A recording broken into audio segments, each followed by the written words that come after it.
Clear Voices of Hope is a powerful collection of voices from For the Love of Cups, Clear Pathways program, dedicated to raising awareness about the realities of dense breast tissue and breast cancer.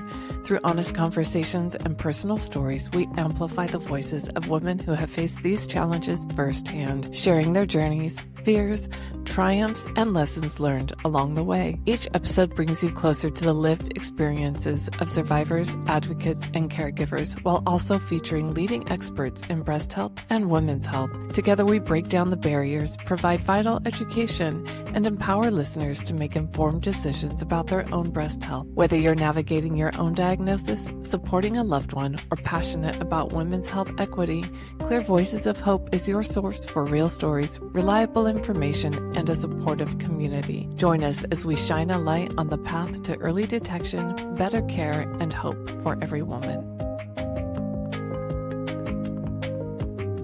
Welcome to Clear Voices of Hope. Ashley Libby Diaz here with us today to share her story, her wealth of experience and knowledge with us today. I couldn't be more excited to dive into this conversation with you, Ashley, and really grateful for your time and energy pouring into this cause, because I know that advocacy is something that's really important to you. I think you've been at this for a little while, and we can get more into that a little bit later. But I really want to share your story and get to know you a little bit better first. So I want to give you a minute here to just introduce yourself, kind of where you're at today, and what brought us together. If you don't mind sharing a little bit about that, that'd be wonderful. Yeah, absolutely. Well, firstly, thank you for having me, inviting me on. So I am Ashley Libby Diaz, and we connected through a mutual breast cancer advocacy group, and always great to get to know a fellow survivor and share stories. So as I'm alluding to, I'm a young adult breast cancer survivor. I was diagnosed at the age of 36. I'm now over 10 years out, and certainly celebrating that milestone, that achievement. Professionally, I've spent 25 plus years in healthcare, both as a provider and mostly in the medical device, medical technology space. And recently, I started a new company for people affected by cancer, patients, survivors, caregivers. So excited to share a little bit about that as well. Yeah, I know you've got a family history, probably it sounds like a lot like mine, where there's a lot of cancer in the family, just various kinds. And I relate to that. It just sort of feels like very much part of our lived experience in general. And I'm wondering, if we rewind a little bit, you were 36 when you got diagnosed with breast cancer. I am wondering what alerted you to that. How did you find out? Because I know we're typically not routinely screened until the age of 40. So I don't know if you had breast cancer in your family, if you were advised to screening, was it routine, or were you, alerted that you felt like something was going on and you wanted to go get it looked into? Yeah. Thank you for asking. So actually, I credit our cat, I suppose by then, but our cat Fred, who loved to climb on me in bed in the morning, and my husband as well. And one morning he was walking across me, stepped on my right breast in such a way that I essentially jumped out of bed with this searing pain, essentially in the outer part, lower part of my right breast. I had practiced physical therapy before going to business school many, many years ago, and thought it's not exactly normal reaction, response, feeling for a cat walking on your chest, even though he's probably 20 pounds. Yeah, it could be tender, but something like that was alarming. It was something like that was alarming for sure. And so at that time I was probably 34. It was quite some time before my diagnosis. Being a physical therapist, I started doing exams and palpating and trying to figure out what might be causing this. And when I would talk to my doctors, they would offer me a chest x-ray, which I thought was fairly comical because it clearly was not my ribs that was causing the pain. Yeah. So Yeah. That that was is an interesting. interesting, right? That kind of an odd experience. And so I followed it for about a year and a half. And just after I turned 36, I had an appointment for my annual exam, checkup, so forth, schedule just with my primary care. And I thought, I better see if the pain is still there. It had Mm. been every time I had thought to feel for it and see. And so the night before my exam, I felt a lump. Mm. So that started essentially the workup. She felt it also, ordered a mammogram. My mammo was completely negative. I have had, I should say, dense breast tissue Mm. and fibrocystic tissue as well. And so my mammo is completely normal. And then had an ultrasound, which showed the mass as well as cysts, fluid filled cysts in my Okay. breasts. Okay. And so that was not conclusive in and of itself. And so had a biopsy, which then Mm. confirmed a diagnosis of breast cancer. Wow. Okay. That's so much, and I'm so sorry for that experience. I mean, it is. I mean, you're not expecting that at the age of 36. One, I'm really glad Yeah, that you found somebody that got you in for a mammogram and then for an yeah, ultrasound. I'm curious yeah, about the timeline there, yeah, because there's so many points where they could have dismissed you, like with the chest X-ray, for yeah, example, exactly. right? But at least they didn't stop with the mammogram. Yeah. Like, thank God. And was that a tough conversation, or was it just like, okay, yeah, no, we're just going to go get the ultrasound, like standard care, same day, or did you come back? How did that go? Yeah. So I should mention perhaps that I at the time was living in a somewhat rural part of Colorado in the mountains and have Mm. since moved to a different rural town in the mountains in Colorado, but was being seen at a community hospital, community health center. The radiologists were in Steamboat, not on site. Mm. And so, because we had felt the lump, if I recall correctly, this was at the end of Yeah. 2013. Yeah. I had the mammogram and then actually had the ultrasound immediately following. Nice. And then they called me back to do the biopsy on a day when the Okay. radiologist would be there. So, interestingly, and I think I'll just share this because there are so many sorts of surprising things. Mm-hmm. I think about our stories and sharing our stories and Yeah. learning. Um, Along the way, I heard things like cancer isn't painful. Yeah. You're when I had my biopsy, it didn't bleed very much, and I was told, Mm. well, it can't be cancer; it's not bleeding so much. And sure enough, all of these reasons that it couldn't be cancer. I don't know to Right. reassure me or them until the pathology Yeah. came back, right? And then it was. Yeah. So so that was a really interesting experience. Yeah, I mean, you're right. Yeah, There's a lot of myths or whatever you want to call them, misinformation, or maybe just things that aren't just true. They're just not true all across the board, yeah, right? So yeah, you can't really dismiss it so easily. And yeah, and I'm glad you didn't. But you're right, you do hear all thank you. kinds of things, and so we really need to question what some Yeah, of those things are. yeah, Absolutely. yeah, absolutely. And also listen to your pets because when I told my oncologist the story, eventually she said, you have no idea how many people tell me that it was somehow their pet Wow. that helped them discover the tumor or the cancer. So I've I I've also actually listen to heard your that a pets. lot too. Yeah, actually, listen to your body. So yeah, yeah. So Wow. you had asked about family history though, and I do have a extensive family history of cancer. I had known my two grandfathers. One died of pancreatic cancer. The other Mm-hmm. didn't die from cancer, but had melanoma twice, and pancreatic cancer. What I didn't know at the time of my diagnosis, until I think it was the afternoon that I was diagnosed, my grandmother had, on my dad's side, had passed away when I was very young. And I knew she had cancer.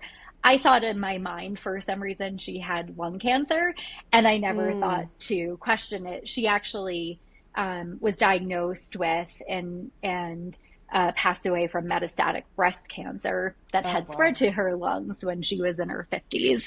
And so, of course, that all led to a lot of additional genetic testing and so on and so forth. But I didn't actually know at the time of my workup that was true. So.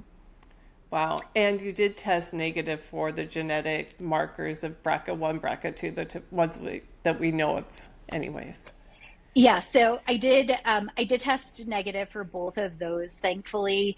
It's interesting, in the process of genetic testing, I was told some of the cancers in my family sort of run in packs, but they don't really necessarily know yet exactly how does that show up genetically. They haven't necessarily discovered the genes. And since then, both of my parents have been diagnosed with cancer, and we sadly have lost my dad to cancer. My mom has been living with stage 4 ovarian cancer for 2 years now, over 2 years.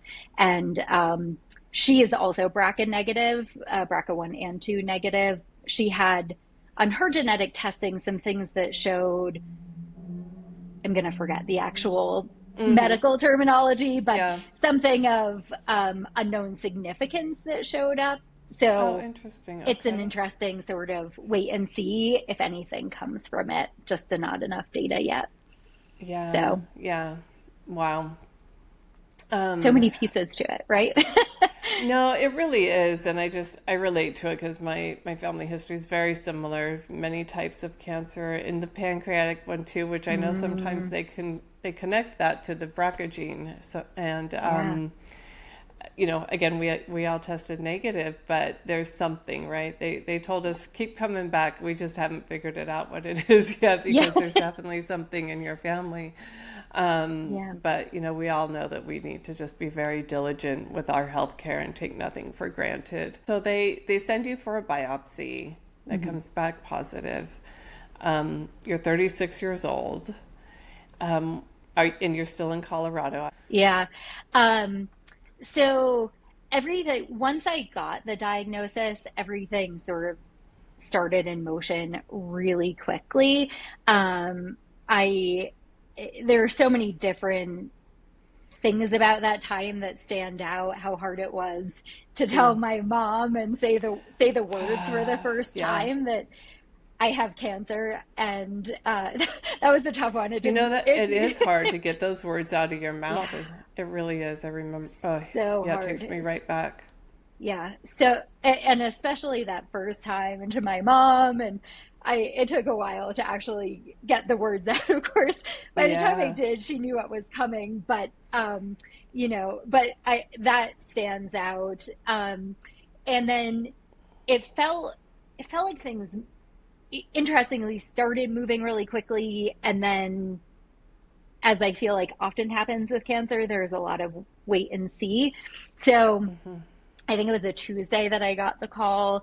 I had an appointment in Denver. Thankfully, we were close enough to Denver for me to have all of my care in Denver with specialists. And so I met a breast surgeon on Thursday. Thankfully, she is absolutely fantastic. And so was thrilled to be able to see her. The following day, they were able to get me in for not a mammogram, I heard it, an MRI. So they got me in for an MRI the next day because of the dense breast tissue, negative mammo. They wanted to make sure that they weren't missing any other potential lumps. So that came back negative, and then spent some time considering, while waiting for tests to come back and genetic testing and other things, really spent some time thinking about what I wanted. I was given the option of a lumpectomy, or unilateral mastectomy or bilateral mastectomy.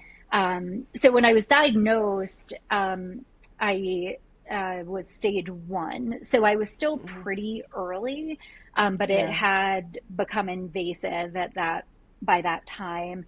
And so I decided then, knowing my grandmother's history, being 36, I just decided, for me, I did not want to have to go in for MRIs every 6 months.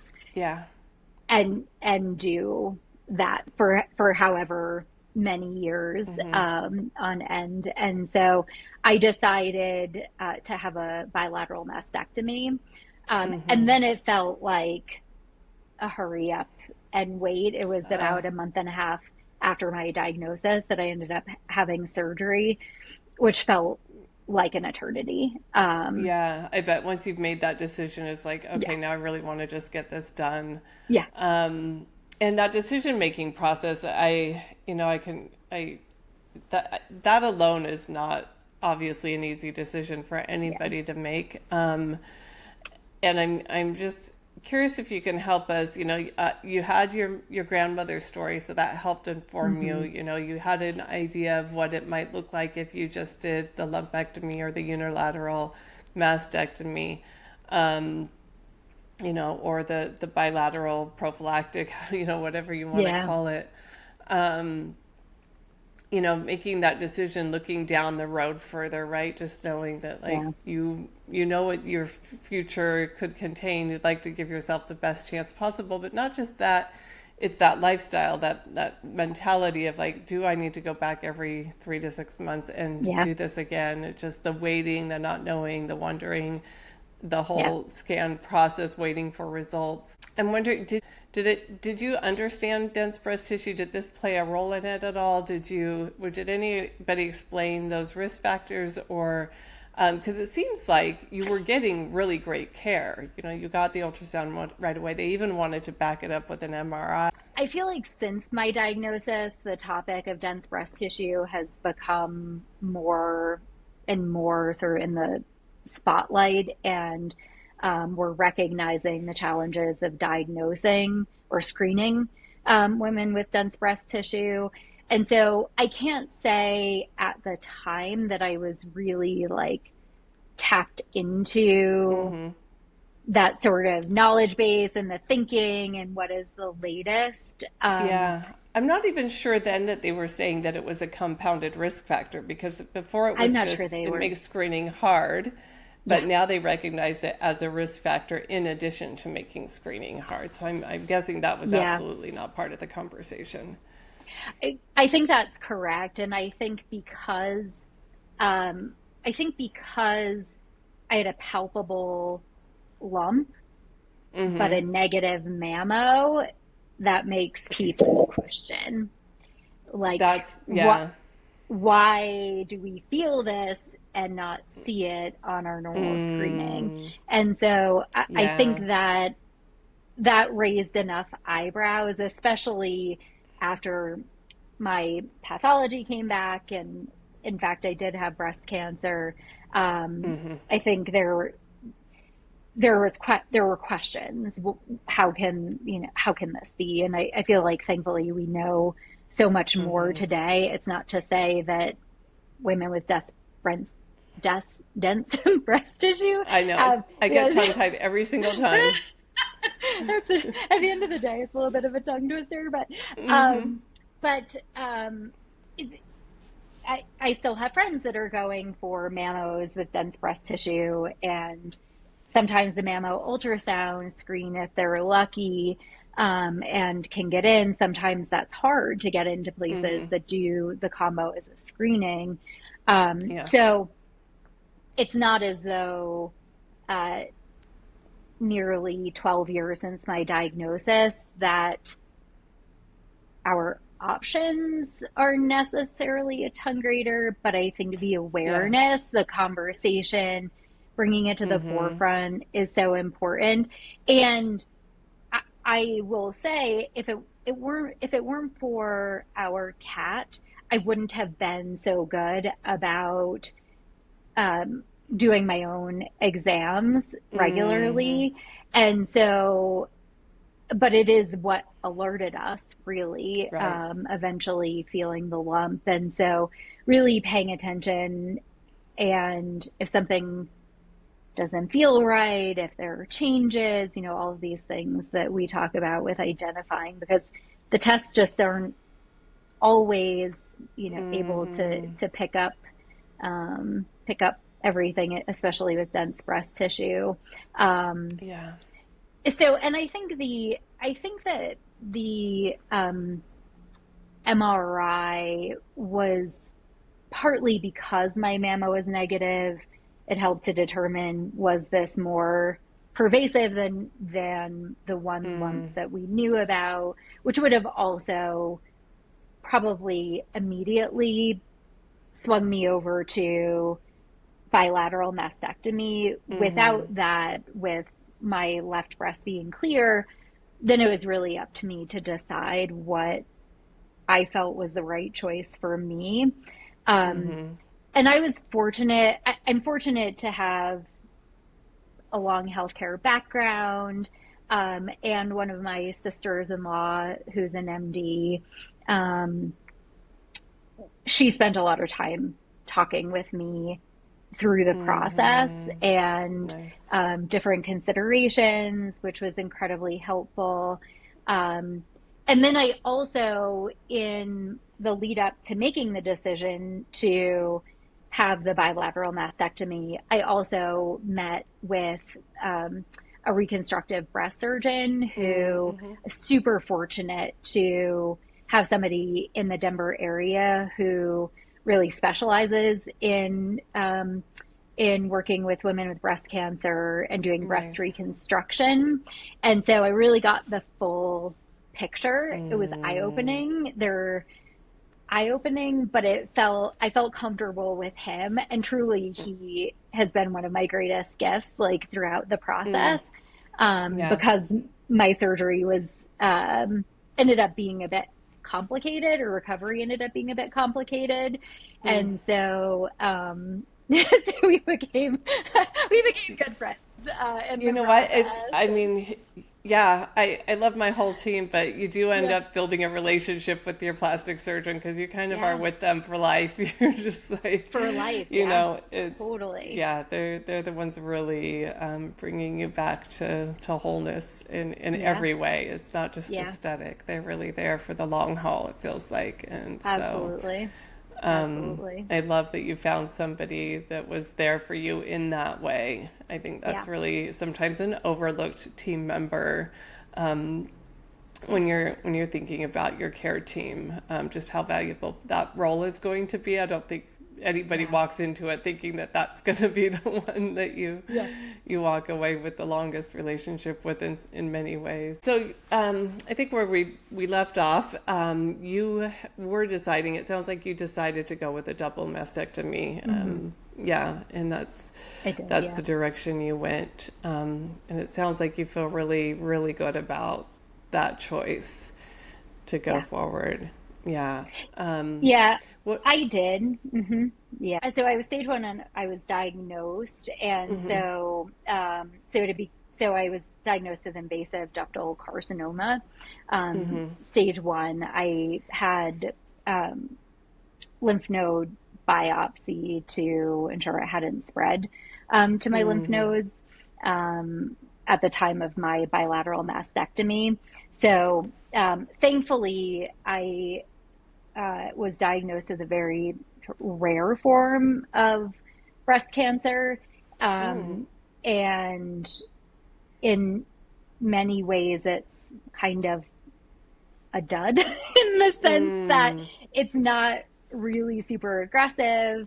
And so thankfully I was stage one when I was diagnosed, because it had been probably a year and a half or so since my Right. cat had first walked on me. So Mm. so I did have very very strongly ER positive and PR positive Okay. breast cancer, which also gave me some options or helped guide treatment following surgery. But thankfully, in the sort of year and a half since our cat Fred had alerted me, it hadn't gone beyond stage 1. Thank goodness. So, what is your follow-up care like? Yeah, um, so I was fortunate that because of the type of cancer, the stage, bilateral mastectomy, after my bilateral mastectomy, I started on tamoxifen, but my oncotype was such that I didn't need to do chemo. And so I started on tamoxifen about a month and a half or so after my surgery. I was on tamoxifen for 5 years, like some other women, I think with estrogen receptor positive breast cancer, maybe have a bit of a love-hate relationship with tamoxifen, and that certainly appreciate that it's helping to reduce risk. And it came with quite a lot of side effects. Thankfully, I was able to see an oncologist at the University of Colorado Breast Center who specialized in breast cancer under 40. So incredibly grateful for that. I would see Wow. her quite regularly for the first couple of years, and then kind of spaced out to more a year, every 6 months or a year, I think, for 5 years. And then um, this is not medical advice, wisely or not, I decided to stop taking tamoxifen at the 5 year mark, and found a naturopath who specializes in oncology and generally manage my care with her in terms of just sort of long-term maintenance, Yeah. watching my hormones, regulating my hormones, that type of thing. So that was the choice that felt right for me. But certainly go back to my doctors anytime I need, and my naturopath works very well with them. So it's not an either or. Just Oh, at the time, that was the right choice for me, and continues to be. oh yeah. Oh, I love that. I mean, how nice to be able to have a team that's really working together that way. That's rare, and I love hearing that. And I know that you found a passion for advocacy through this journey. It's definitely evolved over the years. So once I got through sort of the first year or two, afterwards, then it sort of became about um, what next, and sort of finding the meaning in breast cancer. I've also lost a number of dear girlfriends, or had friends from school who have lost their wives, and um, so it has evolved over the years from um, doing things like this to Yeah. board work in the cancer space. But recently, I lost my dad uh, in August of 2022 to complications of esophageal cancer, and had been um, at home in Vermont with him while he was on hospice. My mom was diagnosed a year later with stage 4 ovarian cancer. And it continues to be present in my life, of course, because I always Yeah. have to manage and stay on top of my health. And so earlier this year, I was in a bit of transition in my career in med tech, and deciding, did I want to go back to being a med tech consultant or do something different? And I was feeling really drawn to do more for cancer patients, as well as survivors and caregivers, who also need a lot of support. I feel like I hear from people a lot that, and also experienced it similarly, that when the last treatment is done, you're still a cancer survivor, and Yeah. what next, right? And what does this mean for me, and who am I now, having gone Yeah. through this experience? So, although I am a physical therapist and have spent 20 years in orthopedic and spine medical devices. I decided to take a bit of a different approach to my work with people impacted by cancer. And so really focusing on emotional and mental health. And Mm. to me, it has been an extensive learning journey since my diagnosis, and have done so much work in therapy and in research and learning about just how truly our minds and bodies are connected. And Mm. so our bodies are often very closely attended to, and our minds are not. And we are sort of often left to our own devices to try to figure it out the best we Yeah. can, or not. So I believe the best way to essentially give ourselves the best shot is to also Yeah. really pay attention to our mental health, our emotional health, and how that's affecting our body. Mm. So I started a Yeah. company called Joni Health, named for my mom, really in honor of her attitude, which has been um, really about I don't want to look sick, I don't want to feel sick, I don't want to be sick. And so Yeah. she has just met stage 4 ovarian cancer head on, and Mm. still out golfing and doing Zumba and yard work and all of the things. And so trying to bring that to more people who are impacted by cancer.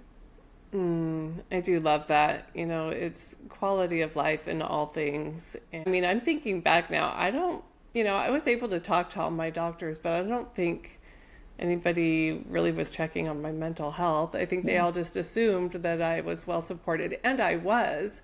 Yeah. But, I'm wondering now, what if I probably could have used more. Who couldn't, right? But, Yeah. um, it didn't come up, I guess, is what I'm saying. Yeah. So it is one of those things that it feels like you have to seek out, and oftentimes you're not thinking of seeking that out if you need it. So Yeah. um, Yeah.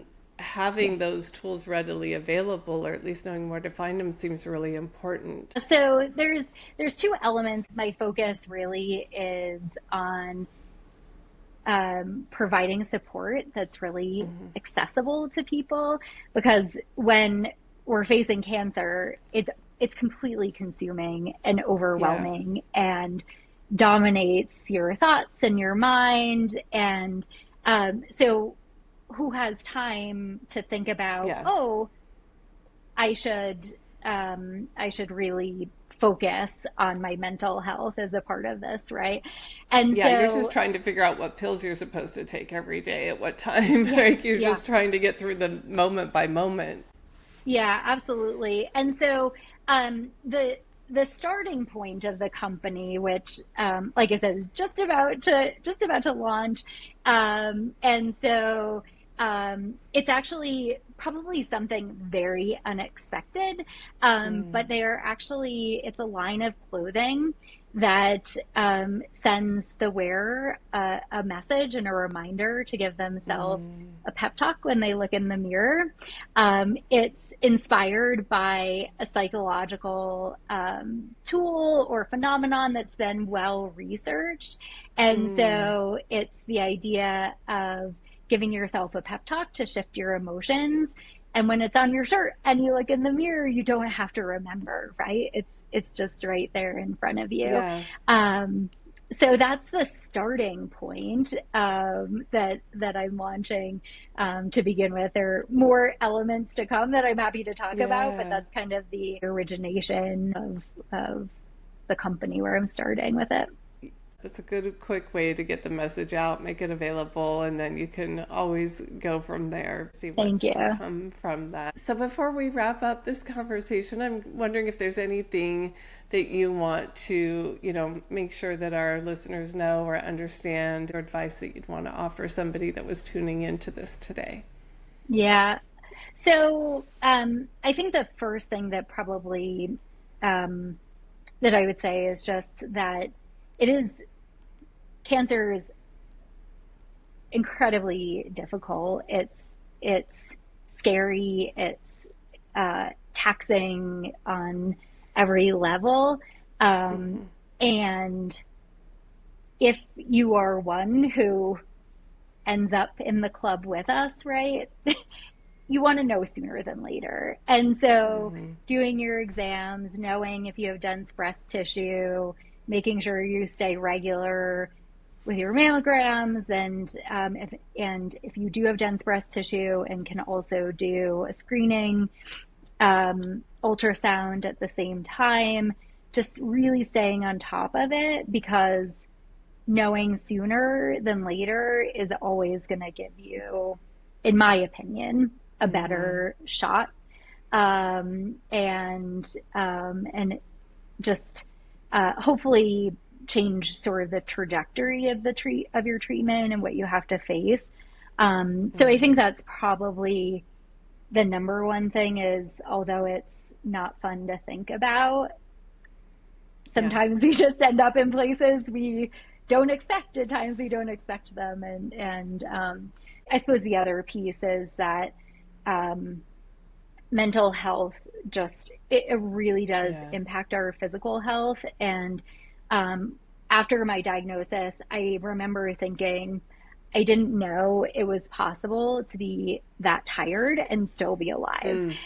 And, oh my gosh, yeah, and that's a hard thing for your body that's in the fight, right? And so if you can get your mind in the fight, with simple tools, finding people you can talk with, finding providers you can trust, taking time to rest and listen to your body and all of those things, because it is tiring, but your body needs your brain right there, your mind, your spirit in the fight with it. So. And don't do it alone. And do you want to let people know where they can find you if they want to follow along? Yeah, absolutely. The website is HiyaJoni.com. And so that's HiyaJoni. In addition to shirts, I'm going to be sharing lots of resources and things that I've learned along the way, inviting people to share their experiences, and creating a community of people who want to support others and themselves on this journey. I think most of us walking the face of the earth have been impacted by cancer one way or another. And so even if you're not in the fight, knowing how to support somebody, or getting support when a loved one is diagnosed. And so come join me at HiyaJoni.com. Thank you so much, Ashley. Thank you for being here and all the things that you're doing for this community. I'm so grateful, and I'm really excited and honored that you took the time to be with us today. It's my pleasure. Thank you so much for having me.